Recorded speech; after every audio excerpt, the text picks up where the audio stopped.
शहापूर मुरबाड मार्गावरील खड्ड्यांमुळे प्रवाशांचा प्रवास अतिशय धोकादायक बनलाय। गेल्या 7 ते 8 वर्षांपासून रस्त्याची दुरावस्था अशीच कायम आहे आणि त्या ठिकाणी मोठे खड्डेही पडले।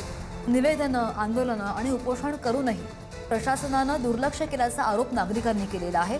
समृद्धी महामार्गामुळे वाढलेल्या वाहतुकीच्या पार्श्वभूमीवर या महत्त्वाच्या मार्गाची तातडीनं दुरुस्ती करून खड्ड्यांचा प्रश्न कायम स्वरूपी सोडवावा अशी मागणी केली जाते। आम्हाला या रस्त्यातून रोज शहापूर ते आमच्या गावापर्यंत रोज प्रवास करावा लागतो आणि रोज प्रवास करत असताना खड्ड्यांची एवढी दुर्दशा झाली असताना सुद्धा कोणी इथं लोकप्रतिनिधी वगैरे कोणी इकडे लक्ष देत नाही, दुर्लक्ष करतात। दयनीय अवस्था झाली का प्रत्येकाचे मानसिक आजार वगैरे या सगळ्या गोष्टी या प्रवासाने आमचे बेजार झालो आम्ही।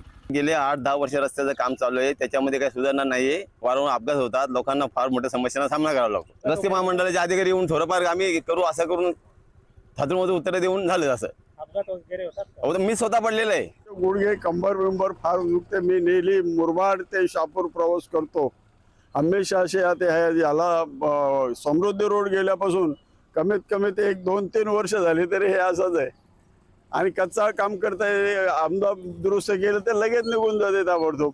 या रस्त्याची अवस्था इतकी बिकट आहे की सामान्य जनतेला खूप प्रॉब्लेम फेस करावे लागतात। डेली ही बस या रस्त्यामुळे कुठे ना कुठे बंद पडलेली असते। जॉबला जाण्यासाठी, मुलांना कॉलेजला जाण्यासाठी नेहमी वेळ लागतो।